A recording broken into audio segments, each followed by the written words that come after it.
Aprender é sentar a bunda na cadeira e estudar, ok? Mas como? Eu leio um livro até decorar, ou então eu pego uma boa playlist do YouTube e fico lá deitado na minha cama assistindo os vídeos. Ou melhor mesmo é assistir aulas em um curso e seguir os passos todos certinhos. Parece fácil, tem fórmula pronta. Então por que é tão difícil assim estudar e aprender de verdade? Bora nesse A Voz da Psicologia compreender como a ciência nos ajuda a desvendar este mistério e como nós, profissionais, podemos facilitar esse momento.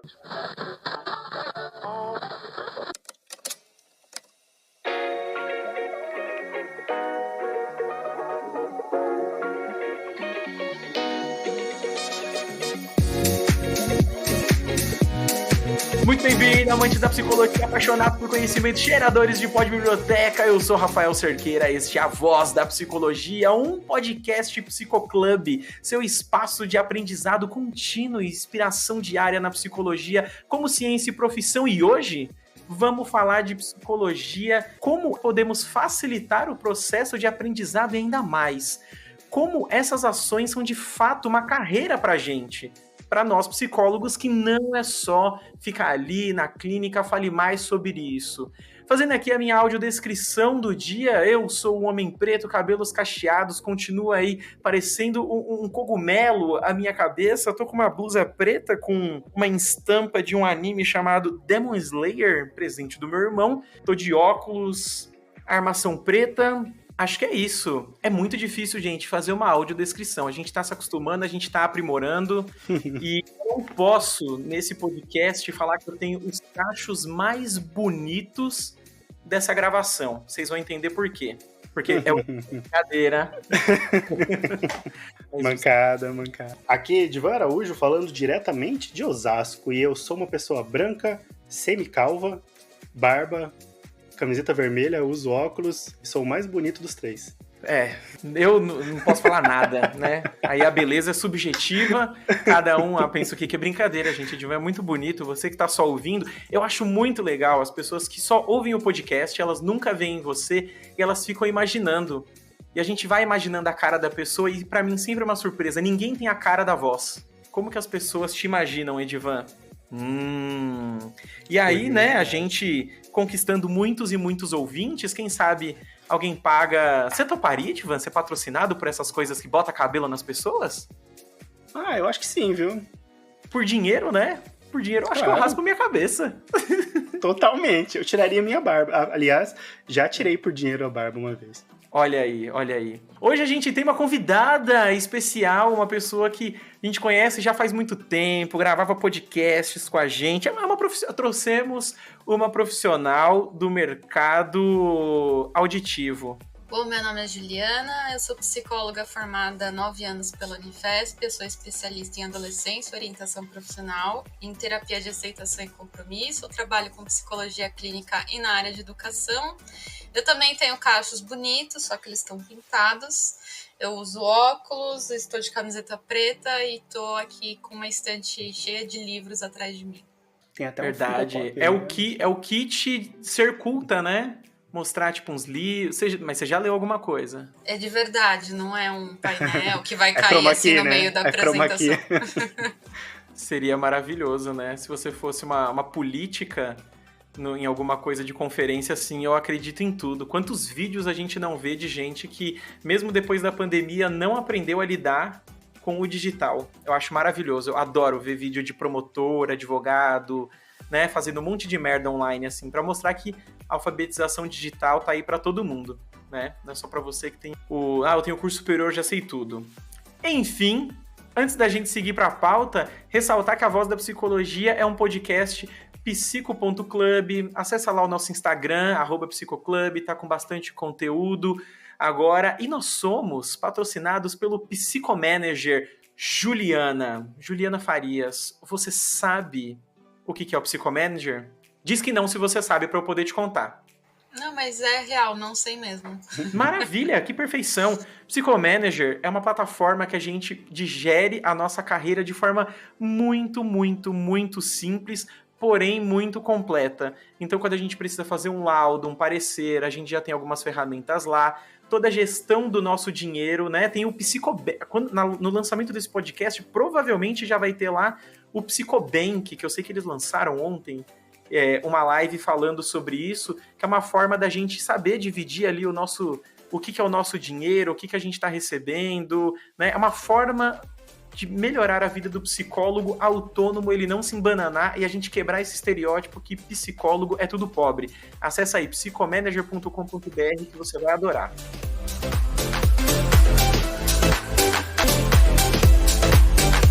Pra gente começar o podcast, o que eu tava pensando quando a gente pensou nessa pauta, né? Primeiro de tudo que eu gosto muito de ver o psicólogo fora da clínica, né, fazendo outras coisas, porque com psicologia a gente aprende muito. Entender também como que, às vezes, esses mesmos conceitos que a gente tem na clínica, por exemplo, utilizando, né, a análise do comportamento, que é o que eu sei utilizar bem com educação, a gente consegue transportar na facilidade aí do aprendizado de outras pessoas. Mas, pra gente começar de verdade, verdadeira, Edivano, traz pra gente aí a diferença de estudar e aprender, porque eu acho que isso vai fazer muita diferença quando a gente for falar, né, do trabalho aí acompanhando estudantes. E faz mesmo, né, Rafa? Porque normalmente a maioria das pessoas ela confunde o que é estudar e o que é aprender. E são duas coisas muito parecidas, não necessariamente interligadas, mas de certa forma estão um pouco interligadas. Vamos lá.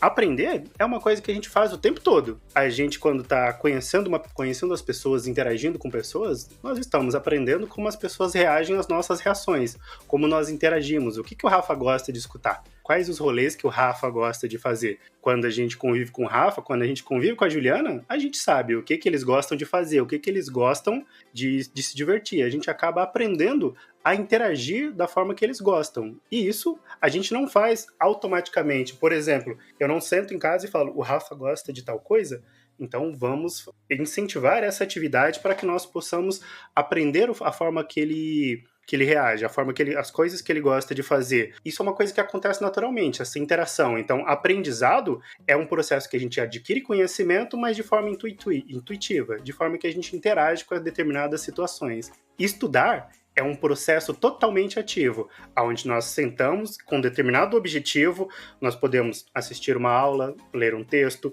É um momento que nós destinamos parte da nossa atenção para que nós possamos adquirir conhecimento. Ficou claro? Boa. Só achei que você, acho que falou errado a parte do que a gente não pesquisa e aprende sobre a vida das outras pessoas em casa. Pode ter um stalker agora. Ah, tá. Em casa, aprendendo mais sobre sua vida. E uma coisa interessante, Rafa, que assim, quando eu falo nós, né, é nós na função não de psicólogos, de amigos mesmo. Isso, ok. Nós na função de psicólogos, aí nós fazemos isso sim. Nós estudamos a vida dos nossos pacientes, os relatos que eles nos trazem na sessão, para que nós possamos ter um melhor desempenho. Isso sim. Tá aí talvez seja um bom exemplo de estudar e aprender determinadas situações sobre as pessoas. E uma coisa interessante, né, Rafa, que assim, nem todo estudo leva ao aprendizado. E nem todo aprendizado leva ao estudo, né? Eu posso aprender alguma coisa sem sentar a bunda na cadeira para estudar, e eu também posso estudar alguma coisa e automaticamente eu não posso aprender. Porque não necessariamente, se o meu ensino, se o meu estudo ele não for de qualidade, se não usar técnicas adequadas, se eu não souber como fazer isso não vai ser um aprendizado de qualidade. Talvez eu até aprenda um pouquinho, mas não com determinada qualidade se a gente não usar umas técnicas específicas para isso. Entendi. Fale mais sobre isso. Fale mais sobre isso. Fale mais sobre isso. Associação Livre. No podcast, a gente tem um quadro chamado Fale Mais Sobre Isso, que a gente explora a vida pessoal do convidado de surpresa. E como a gente tem a Ju aqui hoje, e Ju, quando a gente conheceu ela estava ali, gostava, fazia uma foto maravilhosa que a Ju tinha, nem sei se está no seu Instagram ainda, que você estava apresentando, acho que um trabalho vestida de cosplay, né? Hobbies passivos, né? Aquele estereótipo de nerd, otaku. Agora a Juliana, ela é uma atleta praticamente. Anda de patins, faz um pole dance, né? Como está sendo aprender essas habilidades novas? Tá sendo bem desafiador, na verdade, porque até pouco tempo atrás eu fui muito sedentária e por motivos de força maior de problemas de saúde mental, eu precisei começar a fazer exercício físico e também a questão, né, de coluna, joelho, a idade vai chegando, essas coisas vão começando a pegar. E eu tentei vários tipos de exercício físico, pilates, natação, academia, e aí eu me descobri na modalidade aérea, né, que é fazer coisas para você ficar pendurado de ponta cabeça, basicamente. E aí acho que a parte mais desafiadora é você não controlar, porque a gente não controla, né, nossos pensamentos, mas lidar com a nossa insegurança, assim, de eu vou cair, eu vou morrer, eu não consigo, as outras pessoas fazem melhor do que eu. Então, para além dessa questão do aprendizado, assim, com o corpo que precisa de uma constância, precisa de tempo, precisa de descanso, precisa de técnica, tem essa questão emocional que acho que é muito importante quando a gente fala de aprender qualquer coisa, né? Legal. Já é um bom exemplo da gente ver que aprendizado não é só, né, aprendizado, estudo, ele não vai depender só da gente, não, mas lê 5 vezes isso aqui que vai dar certo, se pendura no pole fazendo a mesma posição que fala? Fazendo o mesmo... Segura. Né? Você se segura ali e faz a mesma coisa sempre que você vai aprender. A gente já trouxe, acho que, um elemento legal. Eu tinha colocado no final da pauta pra gente falar, né? Que aprendizado depende de tantas outras coisas, mas bom exemplo que você trouxe. E, de fato, quando eu olho as imagens, as fotos, eu penso que, tipo assim, daquela altura, se bater a cabeça, morre, né? Que bom Morre. que você... morre. Morre. E nem é tão alto, né? Mas morre, né? Não. É um esporte que eu não vou fazer. Não acho elegante pra minha pessoa cair e bater a cabeça e morrer, né? Prefiro algo que meu pé está encostado no chão. Sempre. Eu acho que você ia ficar muito bonitinho de sunguinha. De suquine, né? Que chama aquela sunga maiorzona, né? Não tem um lance suquine que chama? Acho que é suquine. Eu posso ser um profissional já. Já até pesquisou. Bom, muito bom. Eu já tentei me pendurar num pole, eu acho que é muito difícil, né? Eu poderia colocar a justificativa do meu peso, que eu sou muito pesado, mas eu já vi mulheres muito gordinhas fazendo coisas incríveis, então peso não é mais uma justificativa, né? Justo. Nada. Exatamente. Ju, explorando mais sobre a sua vida, como que é a sua rotina, ou como já foi a sua rotina acompanhando outros estudantes? O que você já fez? Vixe, fiz várias coisas. Eu já trabalhei com o ensino fundamental e eu digo que o professor de 6º ano ele merece um prêmio porque acho que foi um dos espaços mais desafiadores que eu já estive. Já estive com o ensino médio, já estive com cursinho e atualmente eu estou com mulheres adultas na ONG que eu trabalho, que chama Reprograma. Qual era o trabalho que você fazia com o pessoal do ensino fundamental? Um trabalho parecido com o que eu faço hoje, assim, que é trabalhar assuntos diversos dentro do espaço de sala de aula. Por exemplo, com o 6º ano, eu passei o filme do Divertidamente pra gente discutir um pouquinho das emoções. Legal, legal. Com o ensino médio, você fazia trabalho de orientação profissional também? Eu fazia trabalho de orientação profissional e dava aquela matéria que é do novo ensino médio que chama Projeto de Vida, que tem um pouquinho disso também, mas tem um pouquinho de inteligência emocional, de propósito, várias coisas assim relacionadas a sei lá, desenvolver cidadania, desenvolver outras questões assim que não são tão técnicas, né, como história, geografia, mas esse lado de inteligência emocional. Entendi. Com as meninas da Reprograma, você também dá aulas para elas diretamente? Eu não gosto da palavra aula, porque acho que dá essa ideia assim de que eu tenho conhecimento e elas estão ali para absorver esse conhecimento, né? É um espaço que eu chamo de orientação educacional, mas sim, eu tenho esse espaço com elas, que eu acho que é um espaço muito privilegiado. Acho que qualquer espaço em que o psicólogo ele possa entrar na área da educação é um espaço muito privilegiado, porque acho que a a clínica, ela absorve muitas pessoas que elas já estão adoecidas, né? Eu acho que a educação, ela pode ter esse lugar de trabalhar antes que as pessoas adoeçam e as pessoas que já estão adoecidas trocar um pouquinho, né? Acho que todo mundo em algum grau tá adoecido, porque a nossa sociedade é muito maluca. Então eu tenho esse espaço com elas, esse espaço que a gente pode conversar um pouquinho sobre metodologia de estudo, sobre organização, mas também trago várias coisas relacionadas a inteligência emocional, autossabotagem, autocompaixão, faço mindfulness com elas, faço várias coisinhas assim para ajudar com que o percurso delas dentro desse espaço de educação seja mais saudável e que elas possam ir adquirindo ali ferramentas para elas poderem lidar com os problemas que vão aparecer ali na vida delas. Como que chama a sua função dentro, tanto quando você trabalhava em colégio, quanto agora? Deve ter um nome, tipo assim, você é analista de educação, alguma coisa assim? Orientadora educacional.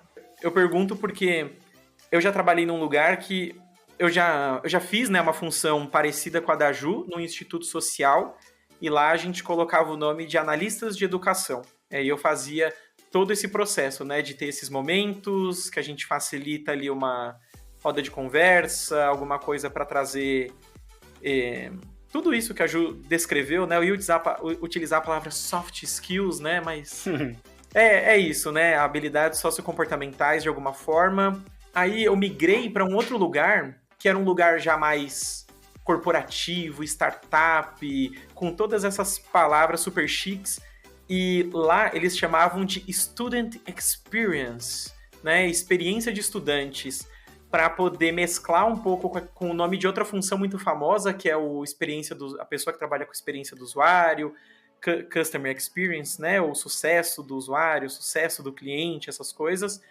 E hoje eu trabalho num lugar que a gente deu o nome de analista de jornada. Quando eu olho para trás, todo mundo faz a mesma coisa, né? Sim. Todo mundo faz a mesma coisa. Eu acho que tinha que ter uma padrão. Tem que reunir todo mundo, o sindicato aí da galera, para poder colocar um nome só, porque eu acho que facilita para a pessoa que está se formando, para o profissional que quer migrar para nossa área, se achar. Uma vez eu recebi uma pergunta muito curiosa, assim. Uma pessoa me perguntou: que curso que eu tenho que fazer para fazer o que você faz? A pessoa já era psicóloga, né? Tipo, que especialização? Eu nem sei responder. Ela vai fazer o quê? Psicologia educacional? Alguma coisa relacionada à educação? Porque eu acho que o que a gente faz também não é uma área exclusiva de um psicólogo, né? Acho que poderia ser desenvolvido por um pedagogo, ou, sei lá, um professor ou uma professora. Acho que é isso, assim. Então, pelo menos em escola, geralmente o nome que se usa é esse, orientador educacional, né? Mas talvez a gente precisasse de vamos abrir um sindicato. Vamos começar a gente aqui. Vamos começar a gente. Especificar um nome, né? Juliana e Rafa, vocês falando dessa temática aí, eu achei muito interessante, né? Porque uma coisa que acontece muito hoje na clínica é as pessoas trazerem essa demanda pra gente conversar sobre, tipo, como que eu faço para lidar com essas demandas na época da escola? Nunca tive alguém que me auxiliou na época de escola, nunca tive alguém que me ensinou na época do trabalho. E agora, o que eu faço? Aí as pessoas, depois de uma certa idade, elas vêm procurar um psicólogo. Uma curiosidade agora que eu gostaria de saber de vocês. Vocês já fazem isso já há um bom tempo. Pessoas das primeiras turmas que vocês atenderam, vocês têm algum contato com essas pessoas ou conseguiram ver algum resultado disso proporcional ao trabalho que vocês fizeram? É possível? Olha, isso é um tema de uma pesquisa de mestrado, doutorado. Acho que, pessoalmente, eu vou dizer que sim, porque como eu trabalho há bastante tempo, né? Acho que eu atuo, assim, desde 2019. A gente tá gravando em 2024, vou completar 5 anos sem parar nessa mesma função.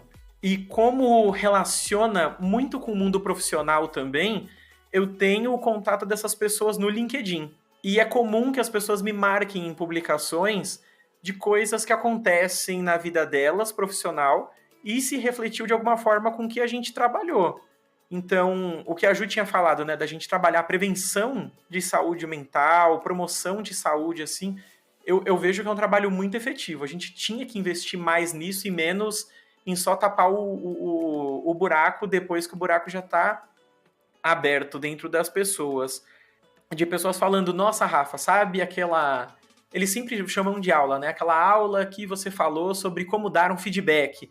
Passei por isso, né? A forma que você me ajudou a estruturar os estudos. Nossa, hoje eu vejo que eu não parei de estudar mesmo trabalhando. Estou fazendo tal coisa na pós-graduação, ou pessoas que já estão formadas de fato, né? Já deu tempo.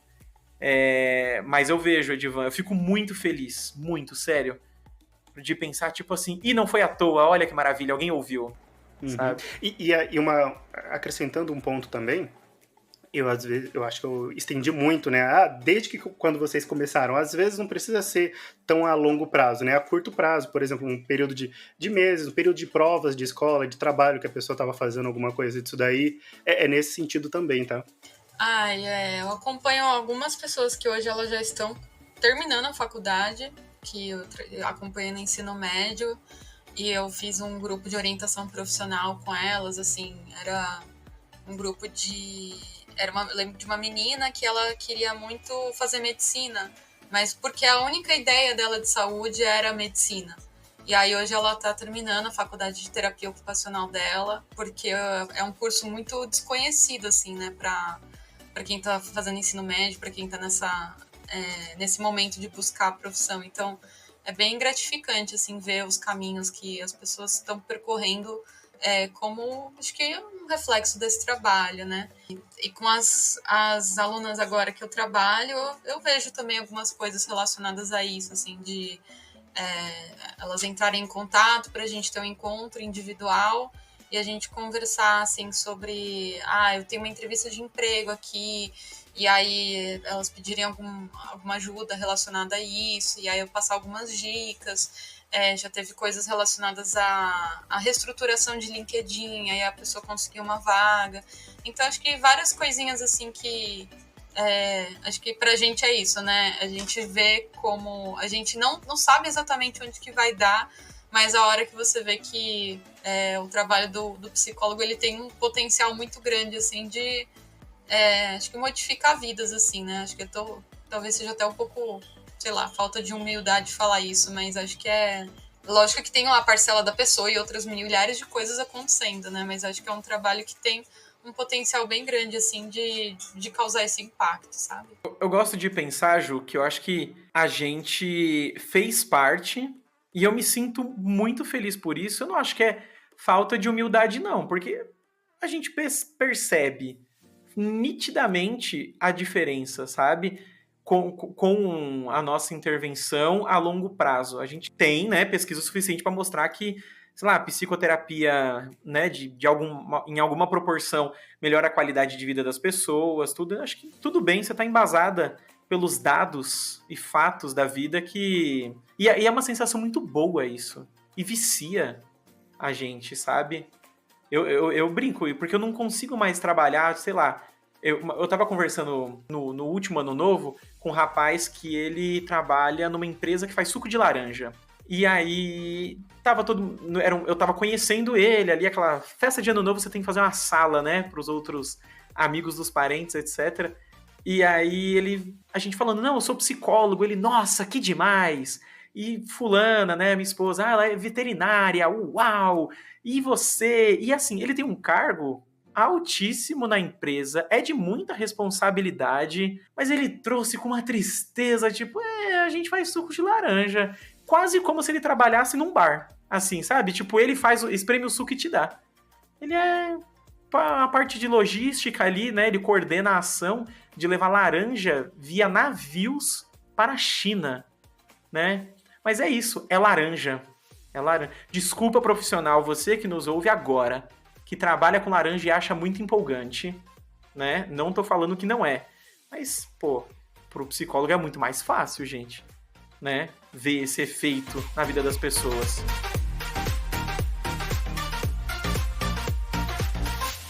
E aí, Ju, agora você também, além de psicóloga clínica, além de polidancer, além de trabalhar como orientadora pedagógica educacional, você é professora universitária, né? Se envolvendo diretamente no núcleo da Casa do Saber. como que tá sendo essa experiência aqui? Aí a gente bloqueia para os seus estudantes, para os seus alunos ouvirem. Então você pode falar mal deles, se você quiser. Olha, para quem deu aula pro sexto ano em ensino médio e tudo mais, vê a diferença, assim, porque as pessoas estão ali por uma escolha delas, né? Porque as pessoas estão mais interessadas. Diferente de aluno de escola, né? Que tem que ficar ali pedindo para ir no banheiro, que você tem que pedir para guardar celular, né? Você tem ali um público que tá afim de te escutar, né? E é bem interessante, assim, que diferente de uma sala de aula de escola, tem pessoas muito diferentes, assim. Então, tem desde pessoas que têm 20 anos até pessoas que têm 50, 60, pessoas que são avós, pessoas que já estão trabalhando, pessoas que, enfim, cada um com uma bagagem muito diferente, assim. Então, é bem rico, assim, né? E a questão de poder ter uma conversa mais horizontal, né? De não ter uma relação de poder, assim, tão... É lógico que todo professor-aluno tem ali um quê de relação de poder, né? Mas de poder ter essa horizontalidade de uma maneira melhor, assim. E também acho que a questão da responsabilidade, né? Porque ali você está formando os futuros psicólogos, não que trabalho de escola não tem uma responsabilidade, tem pra caramba, né? E aí eu fico tentando trazer coisas que eu acho que relevante, assim, pensando de que essas pessoas daqui a pouco estão no mercado de trabalho, cuidando das outras pessoas, né? Então, tento trazer também coisas que eu senti muita falta, assim, na minha graduação, de não ficar só numa coisa muito teórica, tento trazer diferentes visões, tento trazer questões um pouco mais práticas. Então, está sendo bem interessante, mas... Aluno é aluno, independente de quantos anos esteja, onde é que esteja, vai levantar a mão depois de você ter falado 2 horas e perguntar mais o que vai cair na prova. Beleza, aula maravilhosa, né? Mas você vai mandar os slides? Exatamente. Nossa. Da sua aula? Nossa, eles têm essa tara por slides? Por você mandar slides pra eles? Tipo assim, tem um tópico em cada slide. Você colocou a foto, sei lá, de uma galinha, de um periquito e de um papagaio. Eles querem que você mande? Eu já falo, olha, eu vou mandar. Nem dou muito espaço Já pra se perguntar, antecipa. não. Legal. Sommelier, né? Sommelier de slide. Quando a gente estudou, eu estudei com o Edivan, e a diferença de idade na sala era muito grande, assim. De pessoas bem mais de 60 anos e pessoas com 19, convivendo o mesmo processo. E eu lembro de pensar, tipo, nossa, que legal, mas agora com você falando, Ju, me veio o pensamento. Você tenta, se prepara de alguma forma para trazer uma comunicação assim, beleza, a galera de 20 anos não vai entender desse jeito, eu preciso mudar isso aqui. Ou a galera 60 a mais, eu preciso mexer na aula como seria, sabe? Você se preocupa com isso na hora que você está preparando a aula? Eu gosto muito de pedir a perspectiva deles, assim. De, olha, por exemplo, esse semestre de aula de adolescência, né? De perguntar para eles como é que foi a sua adolescência. Porque na sua adolescência não tinha internet, não tinha celular. Na minha adolescência já teve, mas era outra coisa. E aí o pessoal de 20 anos traz uma experiência, o pessoal de 60 traz outra experiência, então fica bastante bem experiencial, assim, de cada um poder trazer um pouco dessas visões, assim. Então acho que essa é a minha maneira, assim, de fazer com que todo mundo possa, de alguma forma, participar dentro da sua bagagem, entendendo que isso não é melhor, isso não é pior, é diferente. Que legal, que legal.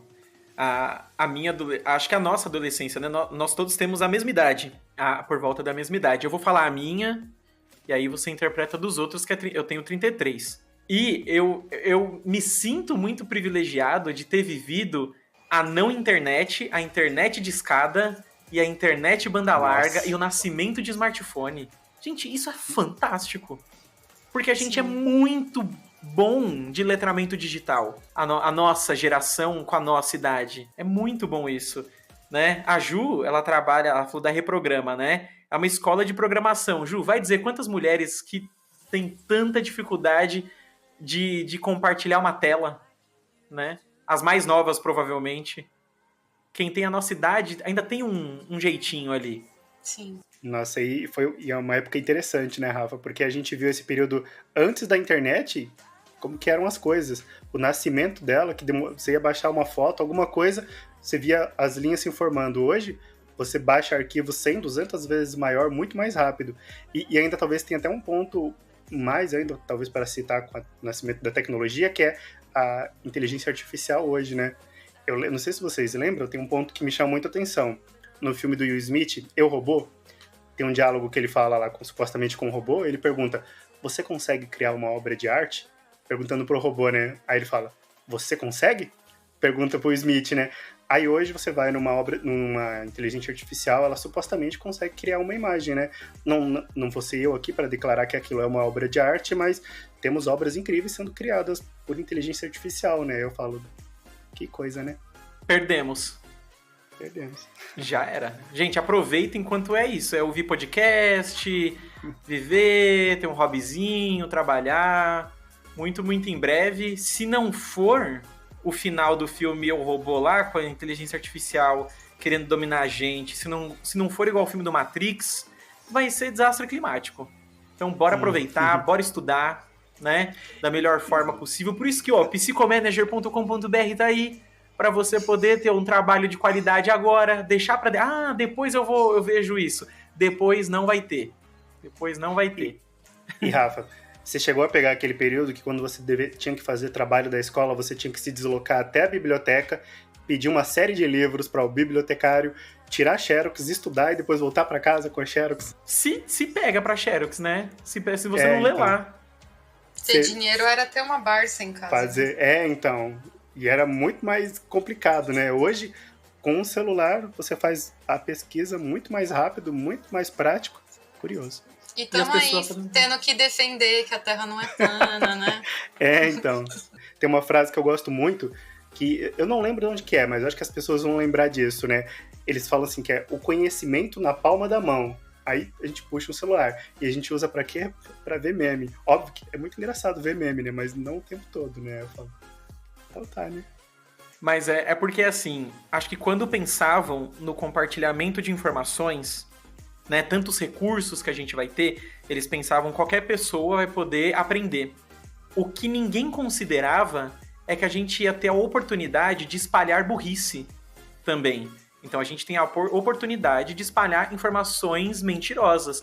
O que me admira muito, pensando que o ser humano é o ser humano desde muito tempo, como que ninguém pensou nisso? Eu não vejo uma entrevista antiga de alguém falando, não, no futuro a gente vai poder acessar várias informações, porém, tome cuidado, né? Que tipo de informação? Não, eles acreditavam que assim, vai estar na internet, teve uma curadoria. Alguém cuidou daquele conhecimento para você. Igual a gente tá cuidando aqui, gurus, praticamente, da psicologia moderna, né? Somos nós três.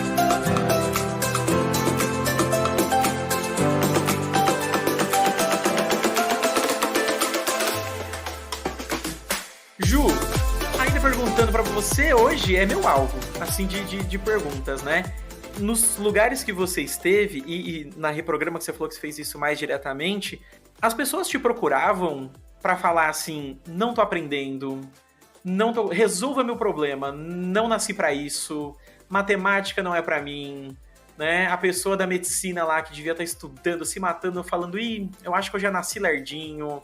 Tinha isso das pessoas procurarem a sua figura como psicóloga pra ajudar elas a aprender, mesmo que você não fosse dar uma aula particular pra elas. Até porque se eu for dar uma aula particular de programação vai ser um desastre, né? Então.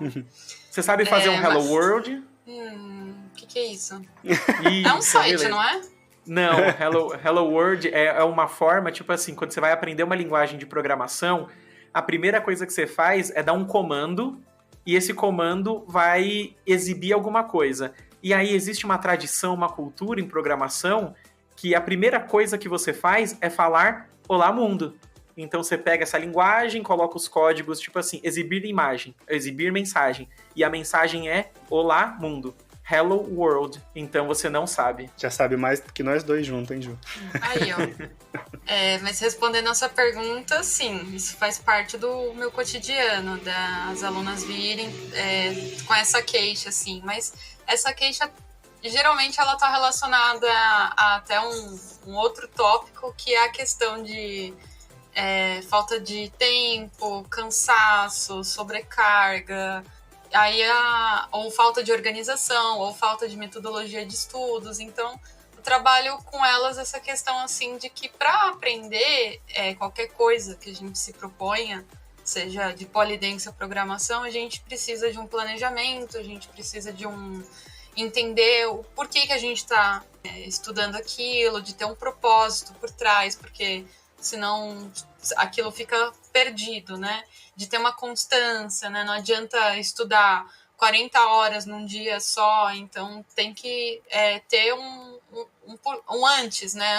Antes de você estudar, de você ter todo esse... É uma metodologia mesmo, né? Então, acho que respondi sua pergunta. Respondeu. Eu lembro numa aula de neuroanatomia, fisiologia, alguma coisa dessas bem difíceis assim quando a gente está na formação, e pessoas questionarem, eu não vou ser médico, por que eu preciso aprender essas coisas, né? E eu acho um máximo a gente, na aula de memória, né, quando a gente aprende sobre memória, sobre processos psicológicos básicos, o quanto a Ju foi definindo isso, né? Por exemplo, ela falar que a gente precisa de um planejamento, que existe um antes, um durante, são todos os processos de como que a gente consolida memórias, né?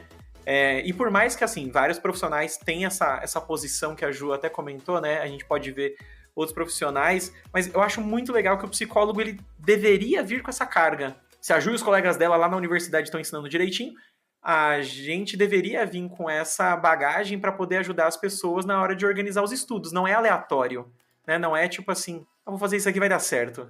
Ô, Rafa, isso me traz até aquele conceito que a gente usou aqui, né, que é o sentar a bunda na cadeira, né, que não é só isso que a gente tem que fazer, né, exatamente isso, né, é um processo antes disso, que é o planejamento, a metodologia, definição, uma estratégia que a gente vai usar e até um depois, que só colocar um ponto aqui é, por exemplo, o dormir, né, posso estudar e dormir só 4 horas por dia? Não, né?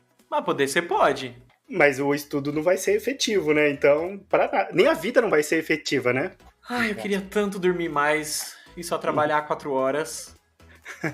Agora você me deixou, sabe, tentado. Que pode ser que dê certo, né? Ô Edivan, traz pra gente aí o que é sobre a pirâmide de William Glasser. Glasser, eu não sei pronunciar o nome dessa pessoa, então vamos chamar de William Glasser. Vamos chamar de William Glasser. O Will. Muito bom. A pirâmide de Will. O que é a pirâmide de Will? A pirâmide de Will, Rafa, são métodos que fazem com que a gente tenha, que eles medem qual que é a nossa produtividade na questão do estudo. Qual metodologia, qual técnica a gente vai aprender mais ou aprender menos.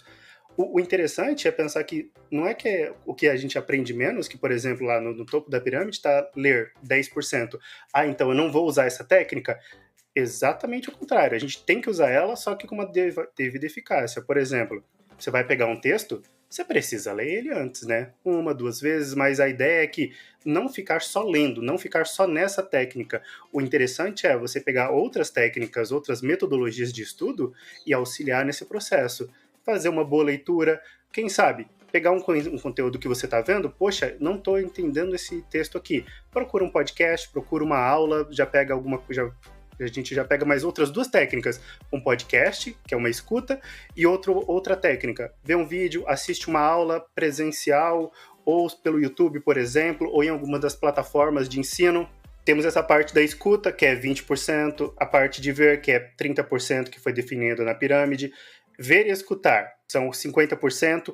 Essas são as metodologias passivas, né? Apesar de nós termos uma determinada quantidade de atenção destinada nelas, ler, escutar, ver, são características passivas. Qual que é uma das que eu gosto mais aqui, que faz com que a gente ensine mais e aprenda mais, que é ensinar e aprender. Ensinar aos outros uma matéria que você acredita que você está aprendendo. É a melhor forma. Junto disso, a prática. Exercícios, atividades que você pode fazer, um questionário. A ideia é colocar tudo aquilo que você iniciou seu aprendizado, iniciou seu estudo, em prática. Você, por exemplo, Ju, numa sala de aula, efetuar um debate, classificar a aula como quais as temáticas que ela vai trazer. Incentivar esse debate com os alunos, isso vai fazer com que aquele conhecimento que os alunos estão tentando adquirir, estão estudando, fique muito mais enraizado na mente dessas pessoas. Boa. E pensar também que, assim, existe a parte passiva, que foi as primeiras etapas que o Edivan foi falando, e uma forma ativa. E ser ativo sobre o aprendizado, né, sobre estudar, é muito mais eficaz, que é praticar, conversar, debater. Por isso que você que está aqui escutando esse podcast, que é uma boa forma de aprender, tá lá na pirâmide, você vai chegar para um outro amigo, para uma amiga e falar assim: você já ouviu esse podcast aqui, A Voz da Psicologia? Não? Ouve lá para a gente conversar sobre. E aí você vai agora passar para o aprendizado ativo, né? Melhor coisa que você faz é falar desse podcast para alguém, gente. É muito mais. Mas aí a gente tem a fórmula aqui, não a fórmula, né? Mas a gente sabe que a gente tem que pegar, tem que ler, é bom escrever, é bom conversar, é bom praticar. Ensinar os outros é muito bom para aprender. Quem fala aí, quem não sabe nada ensina. Mentira, você tem que saber muito, viu? Para você ensinar. Enquanto você ensina, você tá aprendendo mais ainda, né? Falácia aí para ficar desmerecendo professores. Enfim, a gente tem tudo isso aqui, mas aí eu pergunto pra Ju. Ju, e se a pessoa que você tá lá, estudante, acompanhando, ela vai seguir tudo isso aqui, mas ela passa fome em casa, ela é mulher preta e ela tem vários problemas sociais, ela não tem livro, ela aprende igual? É meritocracia? Ela tem força de vontade, ela aprende? Exatamente. Eu sempre pergunto pra ela o que ela faz da meia-noite às 6. Mentira.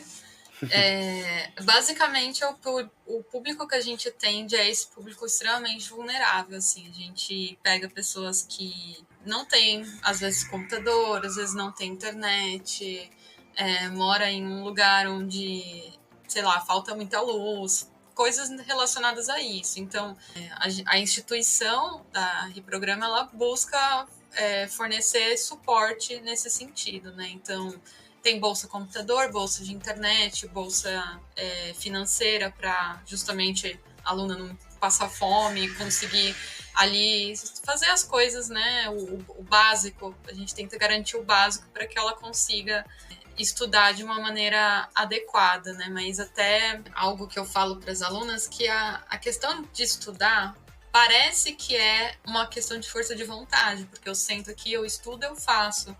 Mas as nossas habilidades de estudo, elas dependem também de muitas coisas que foram nos dadas ali na primeira e na nossa segunda infância. Então, isso quebra muito a questão da meritocracia, porque, por exemplo, uma criança teve livro desde 6 meses de idade, e a outra foi, por N motivos, ficou meio que largada por aí. Então, isso já vai criando uma série de habilidades que vai fazer com que uma pessoa consiga, por exemplo, ficar mais tempo concentrada do que outra, que tenha mais facilidade, porque teve mais estímulo em uma determinada situação. O que não significa que essa pessoa que, de repente, não foi estimulada, ela não possa aprender. Então, assim, é zero uma questão de meritocracia, né? Acho que tem sim o lado do esforço da pessoa, lógico, mas tem muitas questões, né? Principalmente quando a gente pega um público tão vulnerável que, enfim, não teve esses estímulos, né? Até fui num evento essa semana que falava sobre a questão da representatividade negra, né? Que é muito difícil ter um professor negro dentro da escola. Então, como que esse aluno ele vai construindo a sua própria visão de que ele pode também ser uma pessoa que, vamos dizer, o que as pessoas geralmente falam para outras pessoas, né?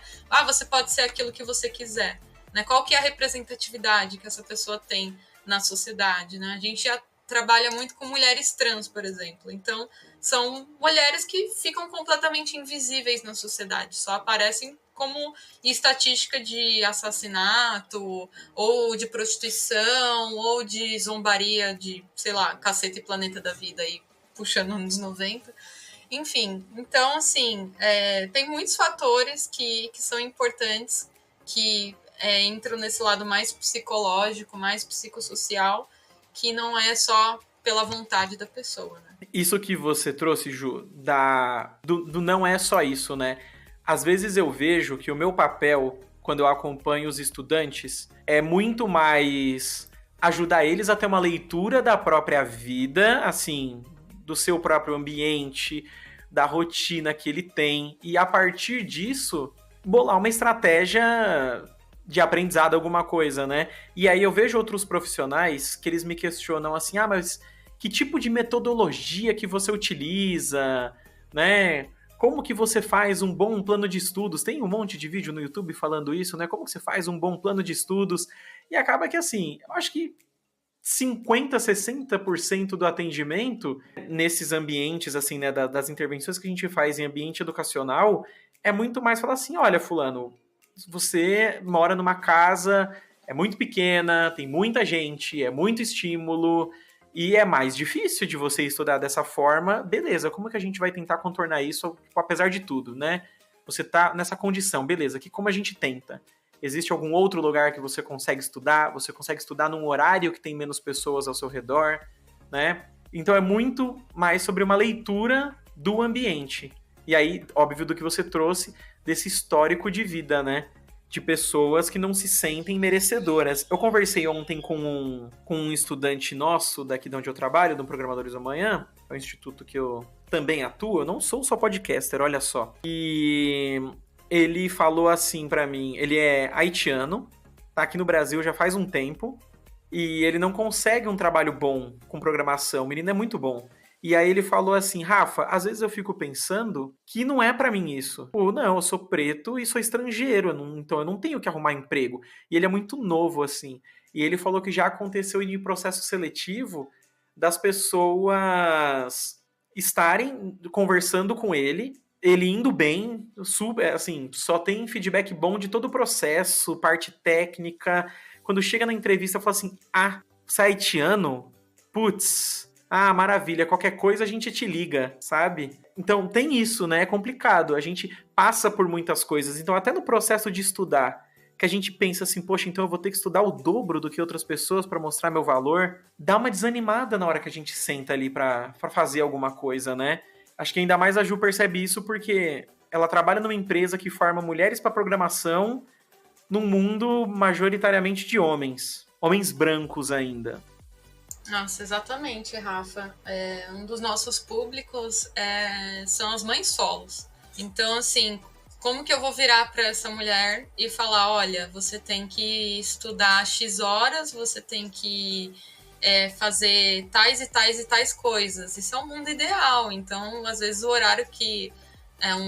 Exemplo dessa semana que eu atendi uma aluna, ela falou que está estudando de madrugada, acordando 5 horas da manhã, que é o horário que o bebê dela está dormindo. E às vezes é isso, a gente vai fazer o que consegue fazer, é fazer o que dá.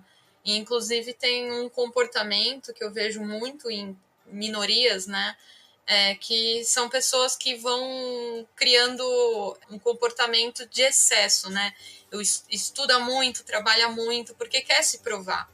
Então tem um lado de que, sim, essa pessoa vai ter que se provar, mas tem um lado de que isso vai adoecer essa pessoa, né? A receitinha pro burnout. Então é preciso, acho que trazer esses insights assim para as pessoas, assim, de você tem que se esforçar, mas você também tem que descansar, você também tem que dormir. Dormir não é mérito, dormir é uma necessidade biológica. Então, são coisas que a priori parecem muito óbvias, mas para algumas pessoas isso assim é tipo, nossa, era tudo que eu precisava ouvir, sabe? Sim, né? Nossa, gente, bora... Para aprender, a gente tem que descansar. O aprendizado, né? A neurociência já traz isso, que se a gente não tá descansado, a gente também vai ter mais dificuldade de aprender. O processo de estudo ele vai ser mais custoso pra gente. Né? Até nem faz sentido isso. Mas eu entendo. Principalmente quando a gente trabalha com pessoas em vulnerabilidade, que elas querem muito, tipo assim, tirar todo o tempo perdido e agora que eu tenho essa oportunidade, eu preciso me agarrar com unhas e dentes. Então ela vai virar noites estudando. E vai querer ler. E vai querer estudar tudo que ela não pôde antes. Exatamente. Maravilha.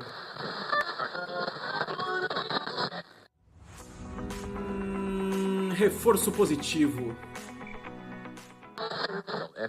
A gente tem um quadro chamado Reforço Positivo. Ju, botando você à prova, hein? Agora que você é professora universitária, provavelmente os seus estudantes, eles acham que você sabe tudo de cabeça de Freud, Lacan, Skinner e tudo mais, hein? Você lembra o que é um reforço positivo, Ju? Olha, eu já trago para eles de que eu sou a pessoa que estuda psicologia comportamental e eu tive que dar aula de psicanálise.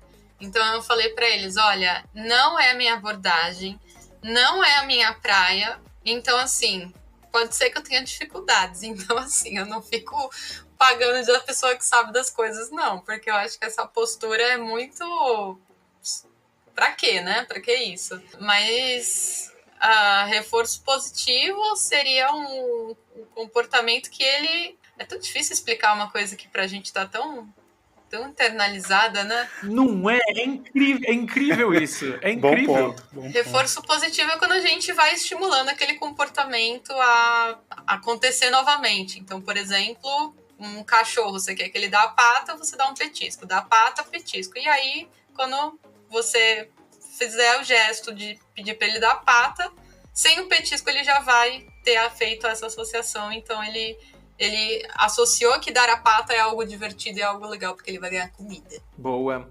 Aqui, o reforço positivo é a gente tentar resumir esse podcast como se ele fosse um biscoito pro cachorro, só pra pessoa que tá ouvindo ter certeza que ela precisa ouvir de novo o próximo. Então, Edivan, resume aí, o que a gente conversou nesse podcast? Se liga aí, que é hora da revisão. Nossa, adoro esse quadro, é a melhor parte. Então, tudo aqui que a gente falou nesse podcast foi técnicas para melhorar nosso aprendizado. O que funciona melhor? Como que a gente deve analisar essa questão do nosso aprendizado? Ler é melhor do que ensinar? Será que eu só devo ensinar e não ler? Então, nós falamos sobre isso, tudo que é importante em técnicas de desenvolvimento de hábitos de estudos. Maravilha, resumiu muito bem. Toma aí, ouvinte, o seu reforço positivo agora. Pensamentos invasivos, pensamentos intrusivos, pensamentos intrusivos. Ju, pensamentos invasivos, intrusivos, são aqueles pensamentos que eles invadem a nossa cabeça, não necessariamente faz parte da nossa moral, daquilo que a gente sonha, daquilo que a gente almeja, mas vem muito rápido, né? Por exemplo, quando a gente tá próximo de uma janela e a gente pensa, vou pular. E se eu pulasse? Então, Ju, a gente vai ter um momento pensamento invasivo com você, que eu vou te fazer perguntas e eu quero que você responda muito rápido com a primeira coisa que vem na sua cabeça, beleza? Ok. Vamos, primeiro de tudo, indica pra gente uma série muito boa pra quem tá estudando psicologia, ou um filme. Pra quem está estudando psicologia, olha, é a série que eu mais gosto de todas e que não necessariamente para psicologia, mas para a vida, This Is Us. Muito bom, muito bom. E um livro? Indica um livro pra gente, pode ser qualquer livro que você goste. Eu terminei de ler agora Ensinar a Transgredir, da Bell Hooks. Maravilhoso. Ela lê Bell Hooks. Ela é maravilhosa. O que você já aprendeu nessa vida de mais valioso? Vixe, eu acho que cozinhar, talvez. Muito bom. Pensamento invasivo é assim, deu a primeira resposta, já era. E se você não fosse psicóloga, que carreira que você queria seguir? Eu queria ser defensora do Greenpeace. Mentira! Meu Deus do céu, que demais! É verdade, é meu sonho de criança. Caramba, essa é a melhor resposta. Desculpa outros convidados, essa é a melhor resposta até agora. Ela é a defensora do Greenpeace. Você queria ser... Como que é o nome daquela moça muito jovem? Greta, né? Greta Thunberg. A Ju ia ser a Greta Thunberg. Totalmente. Olha só. Maravilha. Você ainda pode ser. Vai precisar ser, porque o mundo tá se acabando em desastre climático. Muito bem. Ju, muito obrigado pela sua presença. Você quer deixar, tipo, redes, Instagram profissional, alguma coisa, assim, para as pessoas te seguirem? Meu Instagram profissional é uma vergonha, mas fica aí, psico.julianafarias, e eu também estou no LinkedIn, que também é uma vergonha de desatualizado, que é Ju Souza Farias. Então, maravilha. Quem gosta de ver vergonha alheia, bora seguir a Ju nas redes sociais. Todas essas redes estarão na descrição deste podcast. Muito, muito obrigada. A gente que agradece a sua presença por aqui, Ju. Venha mais vezes com a gente, beleza? Só chamar. Obrigado quem ouviu. Se você tá ouvindo por algum aplicativo que dá pra avaliar a gente, dá 5 estrelas, segue no Spotify, dá pra seguir, né? Indica pra outras pessoas, pra gente é muito importante. Pra mais conteúdo que você tá ouvindo aqui, fala assim, eu gosto do jeito que essas pessoas falam. Vai lá, @psicoclub, que você encontra bastante conteúdo. E se tudo der certo, muito em breve vai ter uma plataforma bonitona para você estar acessando conteúdos. É isso, gente. Muito obrigado. Até o próximo podcast. Valeu!